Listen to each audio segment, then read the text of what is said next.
people in the village will shy to see, like people in Argentina. So I prefer to work with young people who, right. For example, when I was filming in Belarus, the film before I made with cameraman who made camera for Tarkovsky. Did you see Tarkovsky from Mirror? So the guy who made Mirror, he was also cameraman for my first film.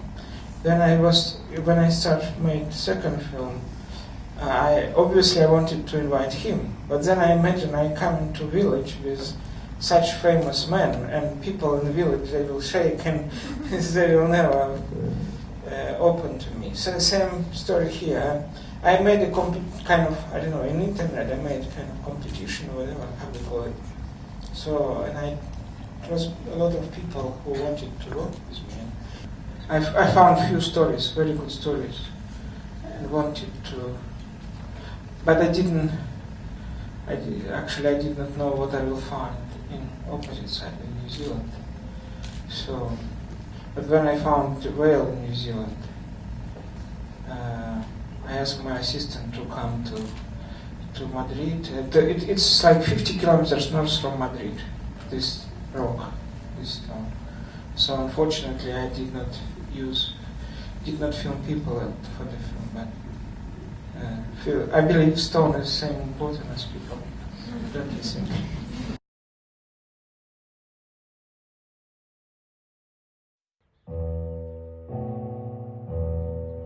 La verdad es que ansiedad me ha tomado fuerte estos días. Si sigo así, las posibilidades de vivir una vida digna parece que se van apagando cada vez más. Yo creo que me quedarán 6 meses, un año. ¿No puedes hablar nada de esto con mami o...? Es muy duro hablar todas estas cosas. Para mí, digo personalmente, él podía ser, en vez de Alzheimer's, podía ser cáncer, podía ser Lou Gehrig's, podía ser cualquier enfermedad y la historia es igual. Y los resultados a lo mejor podían ser igual. No era hipocondríaco y como persona para que nada. Yo creo que lo que resulta es que él generalmente quería controlar su muerte, porque el susto de no saber era demasiado para él. Cuando le mostré la película a mi papá, él lo veía como películas de familia, home videos. Y yo creo que en ningún tiempo tengo el plan de hacer una versión ficción de esta película. A lo mejor en el futuro, pero para mí ya estoy demasiado cansado con este tema y con hacer una película en 4 años de mi familia, porque cansa, ¿sabes? es demasiado fuerte y cuando estaba haciendo la película, gente me estaba preguntando, eres un idiota, ¿cómo puedes hacer algo eso? Es imposible, yo nunca podía hacer un trabajo así. El crédito de escritor, mi papá tenía 500 páginas de diarios que él escribió durante un año, que era como nota de suicidio que él quería dejar para la familia. Y tenía 4 paquetes. Esos paquetes sabían que existía, pero no quería confrontarlo o no quería mirarlo. Saqué pasajes de cada diario y hice una traducción a inglés, y después luego con inglés, con el idioma que estoy más cómodo, hice unas revisiones y luego hice una traducción a castellano, y después él también le hizo unos trabajos, y en eso eran resultados sobre lo que ves y escuchas en la pantalla.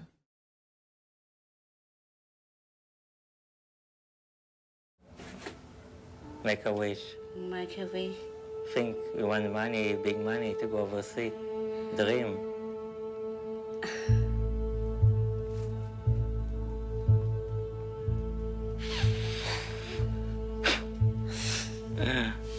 Good.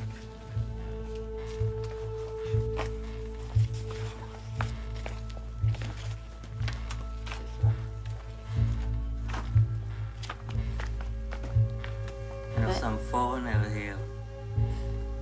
Sometimes they take Lady Bar and getting pregnant and just run away. I don't know if people can do it. Sometimes people can be very mean sometimes. You know what I'm talking about? Basically, I would like to say that it's not that Phnom Penh is hell or Cambodia is hell. I believe hell is in us, so it's everywhere. Yeah, it's very close. It's probably somewhere here, like next door. And that's more or less, it's not the main subject of the film, but it's something, the evil hitting everywhere. I showed this film to one of the absolutely cult men in I think in the world cinema history, Jerzy Wójcik. He's like one of the biggest Polish cinematographers ever, still alive. And he said to me, it was the 2.5-hour version, so he really he was mad. But he said that this film is about two people who are thrown out by the society because of the post-war trauma. And again, the same thing I heard from the lady in Toronto, from the old lady. And that made me think that that's a perspective of people who have an experience of surviving war. And these two, and I completely agree with this, these two people are basically thrown out of the society, and they are very lonely. They have no one to talk to. We were the first people after 8 years to talk to Ilan. So that's one of the reasons. The second is that we came with the camera. The camera is like a psychotherapist. They said many things which they wouldn't say if we wouldn't have come with the camera. He sent me a message. It's by the way, it's the way he's, because he never learned to write in English, so his English is very different when he's trying to write. He sent it to me on a month ago.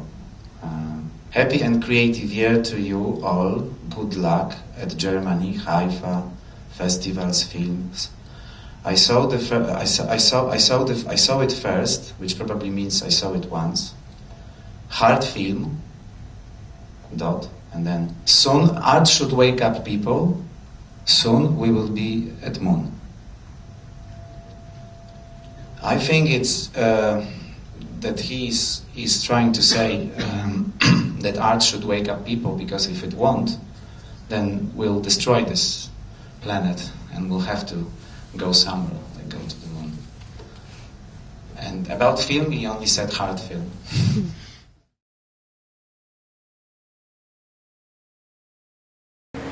אז רציתי ללכת, אז הוא אומר לי, רגע, אמא שלך גם צריכים לחקור אותה, רמי, פה בישראל וזה.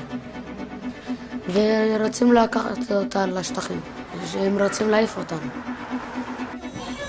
يجي يلمونا لما واحد تبع الشرطة وقالوا انهم بدهم يرحلونا كلهم. هيك على قلبك تحجج انه تجيبوا اولادي كلهم داروا. مليت قلب كانت الشرطة تلفلف حول. طب خلص روح يا حبيبي روح. לקחו אותם מהמשטרה, יענו, תאר לעצמך ילד בן 11-12 יכול לתקוף שוטרים. ילד גדל בהרגשה שהוא לא טוב לו בעולם, ולא בשביל זה הבאת אותם לפה. נכון? אתה הבאת אותם כדי שיהיה להם חיים יותר טובים. נכון.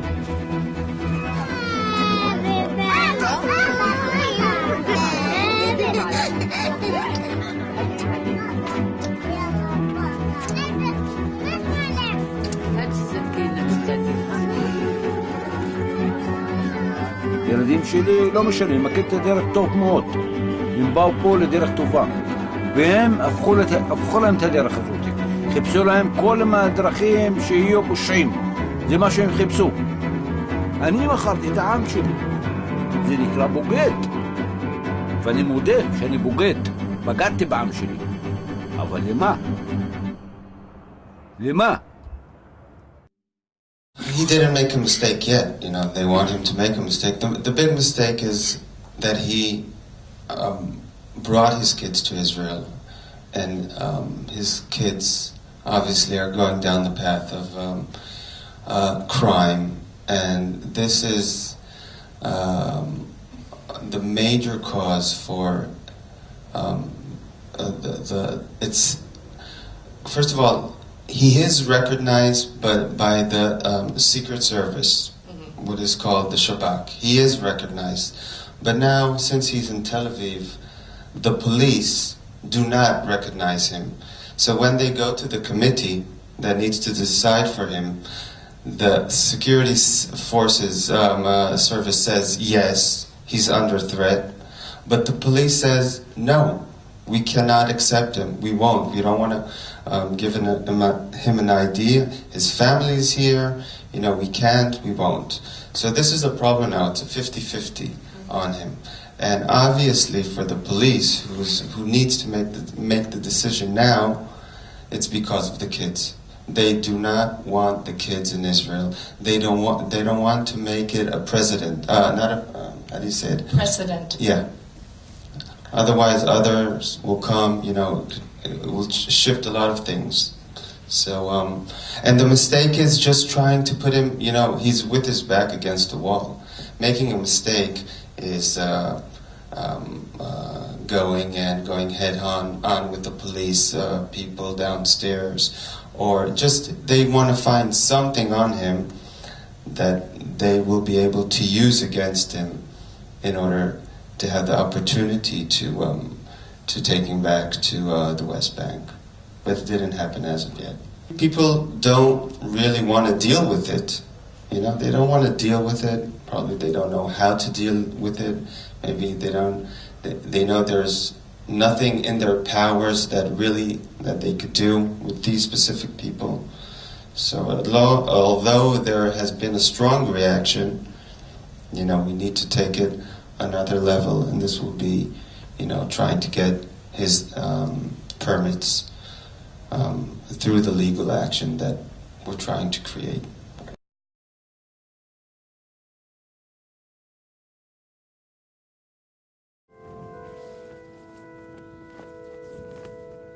بسم الله الرحمن الرحيم.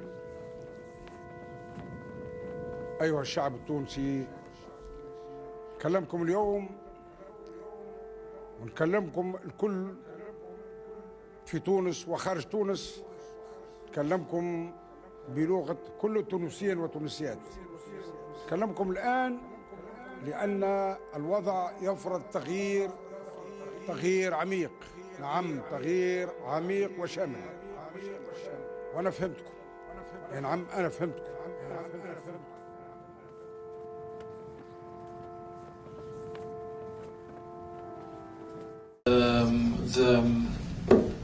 The one protagonist was the whole population, and it was important to see that population from different sides, because even us in Tunisia, we didn't know each other in our true face. We called in French séparer pour mieux régner. It's separating in order for better control, for better power. And this was the police regime of Ben Ali. Actually, it's the most dangerous issue, bread or freedom. I would like to choose both. Because if you starve, you cannot even fight for your rights. And if you sell your rights, your freedom only for bread, it's not ethic at the same time, and all the fight that you did doesn't worth it. What is important today is that the base, the common people must feel safe, well, and must have a kind of relief from the trauma of Ben Ali. How? By finding very precise solution to unemployment. This is the first thing.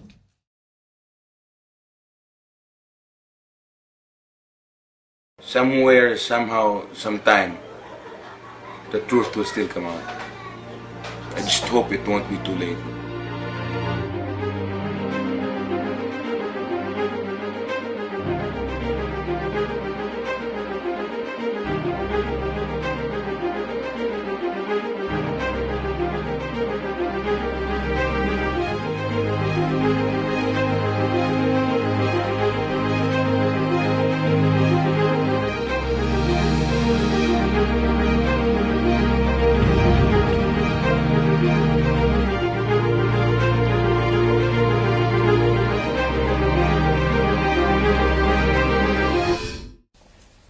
estamos muy contentos de poder presentar nuestra película aquí en Barcelona. Gracias. Esta es la historia de Paco y estamos orgullosos de poder contar la verdad. La película es el resultado de 7 años de trabajo para contar una injusticia que dura ya 15 años. Agradece Docs Barcelona, todo el equipo, sois fenomenal. Amnistía Internacional, por invitarnos a compartir con todos vosotros nuestra película. It's very meaningful for us to be here because it all started here in Barcelona for us about 7 years ago. We came here and we started the film. So to come full circle, to complete our journey, it's very, very special for us to be here. I'm so privileged to have my family here, my Spanish family. The Cardonas, mi tía Tata, mis primos Jos y Nana, y mis otras primas, Maisha y Caro y Josep. Thank you for coming and thank you for all your support all these years. Paco es una persona muy fuerte. Si nosotros estamos aquí ahora, si esta película se hizo, y si toda su familia nos hemos dedicado 7 años dejando todo, Maisha aquí dejó su trabajo, solo para dedicarse horas, pero como 12 horas al día casi, trabajando en el caso de Paco desde el año 2004. Yo hice exactamente lo mismo. Mi familia hizo bastante también.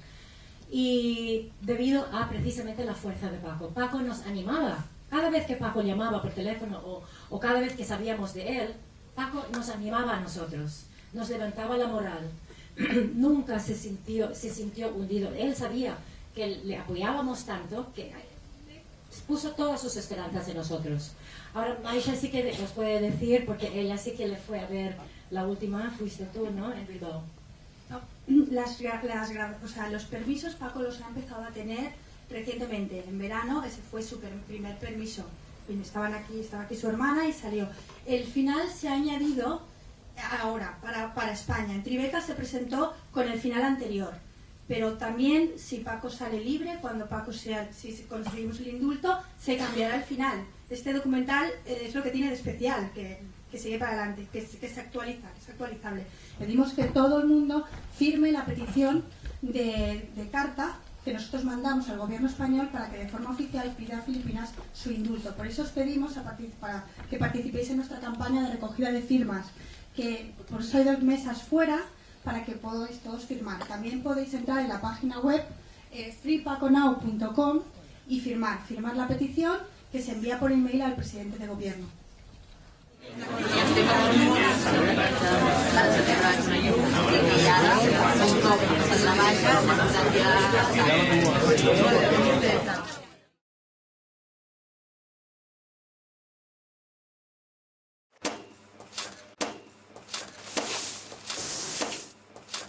Tenía 7 años y estaba con mi abuelo. Cerca de nosotros había un par de tipos completamente calvos, que discutían porque uno se había reído de la calva del otro.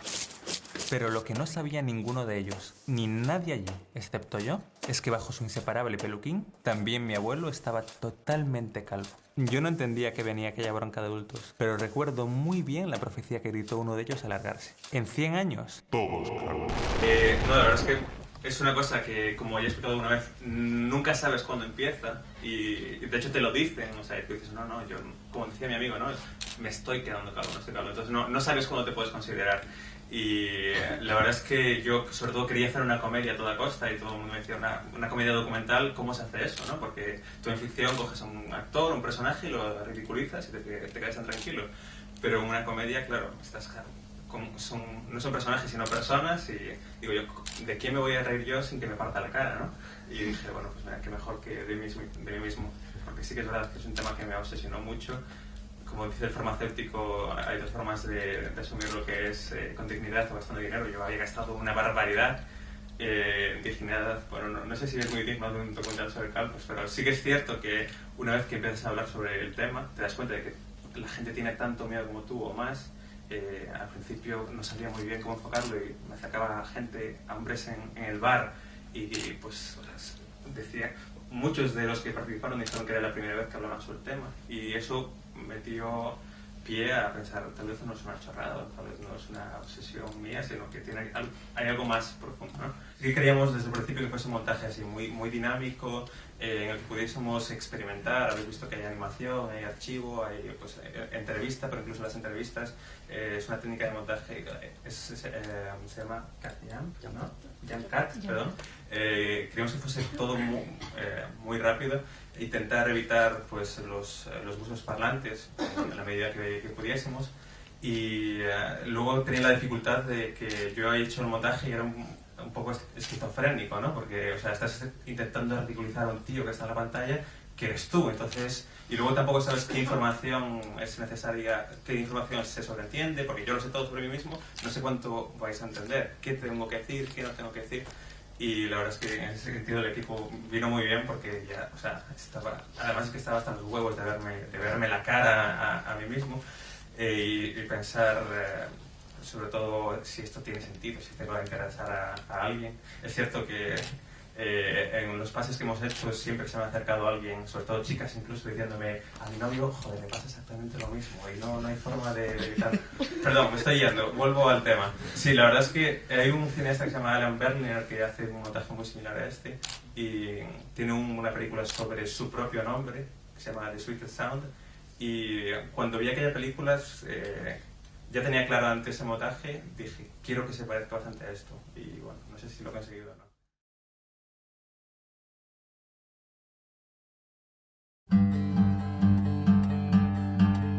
La meva ànima voldria enlairar-se, però el meu cos no la deixa sortir. És com si jo volgués allunyar-me de mi. Des que érem petits, que em vaig apuntar a càstings, volia sortir a la televisió, no m'agafaven mai i vaig optar per fer-ho d'una manera radical, no? Un mètode molt que no recomano a ningú, perquè en definitiva jo salto però els seus problemes que tinc i temes legals, de multes i de desavinença amb la societat, no? Que és el que cada vegada et sents més lluny, no? Més fora de la llei, no? Més fora de la societat. En principi ens havíem plantejat el documental com una espècie de road movie, amb el viatge primer que vam fer a València, en una partida del viatge, ell explicava una mica la seva vida, com l'havia viscut, com havia començat tot, però ens vam trobar amb el fracàs de València, que ell no va poder saltar. Fracàs o no, perquè en el fons per la pel·lícula ha acabat sent una sort, perquè va permetre que hi hagués com una altra cosa que és la realitat també, que és que no sempre surt tot bé, i ens va permetre que la pel·lícula tingués un altre ritme, com una mena de forat al mig que ens permetia explicar com vivia ell els moments més difícils, més foscos, i també el fet que no és fàcil que algú sigui tan sincer davant d'una càmera encara que es gravi ell mateix. El moment aquest diguem-ne de baixón després de no haver-ho aconseguit va ser per tots una sorpresa, crec que per ell també, o sigui, va ser arribar a casa, veure el material que hi havia i allò va canviar-ho tot, o sigui, va canviar la pel·lícula, i també un exemple més de com el documental no et permet fer-te un guió de res abans de gravar. Pots tenir una idea preconcebuda de com vols que sigui la pel·lícula, però mai pots pensar que allò acabarà sent així, perquè amb coses així no... O sigui, t'obliga gairebé que t'hi adaptis. Fer un documental sobre en Jimmy Jam t'obligava això, a entrar en polèmica, entrar en opinions, entrar inclús potser en temes d'ètica o de moral, no? Aquí hi entrar molt més a la vessant personal, però no personal seva, sinó personal de cada espectador, de dir a mi em sembla bé o em sembla malament el que fa. Aquí el que estàs veient és una persona que ho ha donat tot i ho ha cremat tot, diguem-ne, per al seu somni.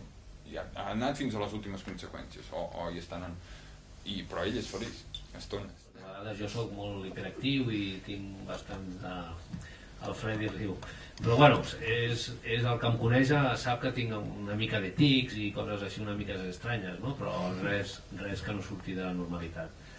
I entenc que per ell ha sigut difícil, no? Portar una mica el ritme aquest de ara anem aquí, ara anem allà, perquè tot això, quan jo estic visquent el salt, no? O sigui, pràcticament des de que m'aixeco jo estic pensant on saltar i què fer durant el dia, no? Ell ha volgut plasmar, penso jo, des del seu punt de vista com a director, el que és un salt, no? Amb aquest primer documental, no? no he volgut pensar ni el que havia després ni el que vindrà, només al present, no? I penso que ha sortit molt bé, fins i tot doncs jo m'he emocionat, no? Perquè amb la càmera i tots aquests invents que ha tingut ell, no? Amb la GoPro, no m'ho esperava, no? Realment em vaig emocionar i em va agradar, no? Fer-ho d'aquesta manera, no? Som al Palau del Pardo, als últims dies del desembre del 1966. Motor? Aquells rodatges tenien trucs propis del cinema. Españoles, son ya muchas las veces que en estos días de fines de... Mirem-ho en les imatges descartades en l'edició final del Nodo, recuperades ara per fer aquest documental. La primera, una cartel·la amb el discurs escrit, feta a preparar pel ministre don Manuel Fraga Iribarne, que aquí veiem donant les últimes explicacions. Potser era per això, aquella mirada altiva i distant. Franco havia de llegir des de lluny. De fet, el material ens arriba un dia que estàvem amb la Montserrat Bailac, que està per allà baix, que és la documentalista d'aquest projecte. Estàvem a la Filmoteca Nacional a Madrid i estàvem fent uns visionats de tot aquest apartat que dirien més d'imatges del Nodo, diguéssim, de País de Pandereta. I en una conversa que ella va tenir amb una persona d'allà ens vam enterar que hi havia un magatzem de Descartes. Vam fer diferents intents per poder-hi accedir, vam estar-hi setmanes trucant, mesos, vam parar la producció d'aquest documental, en vam fer uns altres mentrestant, i anàvem insistint molt en poder veure aquestes imatges fins que se'ns van donar només 80 minuts de manera molt complicada i rocambolesca al cap de quasi un any i pico. Per què és difícil? Entendria que per raons tècniques això Nodo és una empresa que va desaparèixer fa uns anys i també es fa ara quan tu filmes i filmes 20 minuts en fas un, edites un minut, la resta ho fas, deixes fora. Es pot guardar o no es pot guardar. Nodo ho va fer, en els últims anys de Nodo ho va fer-ho. Filmoteca s'ha encarregat de cuidar-ho molt, de cuidar tot el material emès, i això era un magatzem de Descartes. Però això ho ha estat al·lucinant Televisió Espanyola. Estem en plena crisi, Televisió Espanyola estava en crisi abans també. I ho estan al·lucinant molt a poc, i afegim-li que nosaltres som catalans i ho demanem i per què lo quieren i per a quan o no sé què. O sigui, en realitat no ens han dit mai que no, però la Montse m'ho pot dir. Vam estar un any i pico trucant. Vam triar una mica a cegues, és a dir, sí que sabíem que el Franco jugant a golf tindria moments bons. Volíem veure el Franco pescant. Tothom pensava que el Franco no pescava, no traia els peixos ell.